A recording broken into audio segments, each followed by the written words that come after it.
सभी को प्यार भरा नमस्कार। आज मैं बहुत ही अच्छी पंक्तियां सुनाने जा रहा हूं। क्या जन्म ही आपकी पहचान है? क्या जाति से बड़ा कोई और परिचय हो सकता है? क्या समाज की बनाई सीमाओं को तोड़कर कोई अपनी तकदीर खुद लिख सकता है? इसके बारे में मैं आज बताऊंगा। रामधारी सिंह दिनकर की रश्मि रथी एक गाथा है जो शक्ति, पराक्रम और कर्म की महिमा गाती है। उसी से मैंने कुछ पंक्तियां ली हैं और उनकी व्याख्या करके आपको समझाऊंगा।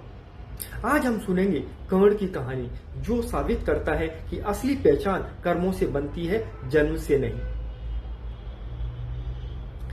जय हो जग में जले जहां भी नमन पुनीत अनल को, और जिस नर में भी बसे हमारा नमन तेज को बल को। किसी व्रंत पर खिले विपिन में कर नमस्य है फूल, और सुधी खोजते नहीं गुणों का आदि शक्ति का मूल।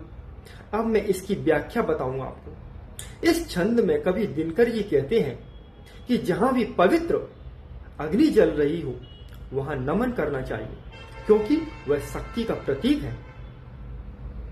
किसी भी मनुष्य में जो तेजस्विता और बल हो वही वास्तविक सम्मान का अधिकारी है। संसार में फूल कहीं भी खिले, लेकिन गुणों का मूल तत्व शक्ति और आत्म बल में निहित है। अब आगे बढ़ते हैं। ऊंच नीच का भेद न माने वही श्रेष्ठ ज्ञानी है, और दया धर्म जिसमें हो सबसे वही पुण्य प्राणी है।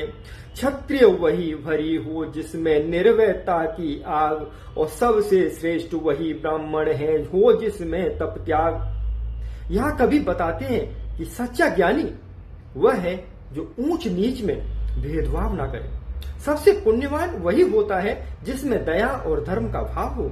असली क्षत्रिय वही है जो निडर हो और वीरता की अग्नि से भरा हो, और सबसे श्रेष्ठ ब्राह्मण वह है जो तपस्या और त्याग से गुणों से संपन्न। तेजस्वी सम्मान खोजते नहीं गोत्र बतला के, पाते हैं जग से प्रशस्ति अपना कर तब दिखला के। होनमूल की ओर देख जग गलत कहे या ठीक, वीर खोज कर ही रहते हैं इतिहासों में लीक। तेजस्वी व्यक्ति अपनी जाति या गोत्र के आधार पर सम्मान नहीं खोजते, बल्कि अपने कर्मों और महान कार्यों से दुनिया की प्रशंसा पाते हैं। कोई व्यक्ति जिस कुल में जन्मा हो यह मायने नहीं रखता, बल्कि उसके कर्म ही उसे इतिहास में अमर बनाते हैं। जिसके पिता सूर्य थे माता कुंती सती कुमारी, उसका पलना हुआ धार पर बहती हुई पिटारी। और सूत वंश में पला चचा भी नहीं जनन का धीर, निकला कर्ण सभी युगों में तब भी अद्भुत वीर।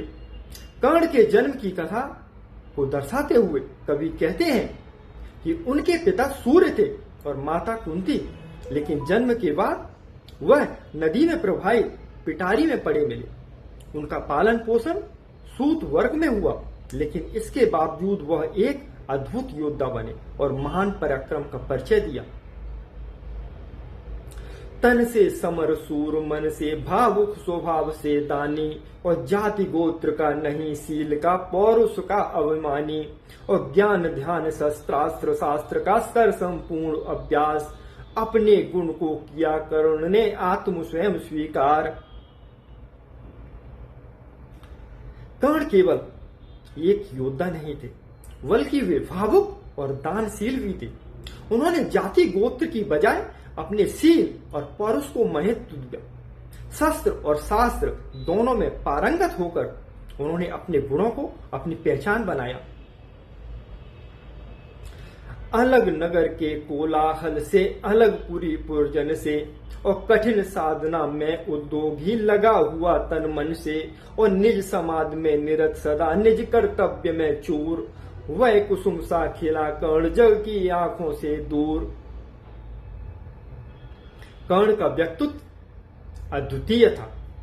वह समाज से अलग रहते हुए कठिन साधना में लगी रहते थे। वे अपने लक्ष्य के प्रति समर्पित थे और साधना में लीन रहकर अपनी प्रतिभा को निखारते रहे। तो इतना अच्छा रामधारी सिंह दिनकर जी ने बोला हुआ है, बहुत ही प्रेरणादायक है ये। कहानी। क्या आपने कभी अपनी पहचान के लिए संघर्ष किया है? क्या आपको लगता है कि समाज केवल जाति और कुल देखकर न्याय करता है? अगर आप मानते हैं कि असली पहचान कर्मों से बनती है तो इस वीडियो को लाइक करें और कमेंट में अपनी राय जरूर दें और इसे अपने दोस्तों के साथ शेयर भी करें। कर्ण के जीवन से आपको क्या प्रेरणा मिलती है, हमें कमेंट में जरूर बताइए। और अगर आप चाहते हैं कि हम और भी ऐसी महाकाव्यिक रचनाओं पर वीडियो बनाएं तो हमारे चैनल को और हमारे पेज को फॉलो करना न भूलें। प्लीज फॉलो कीजिए मुझे और मैं मिलता हूं अगले वीडियो में।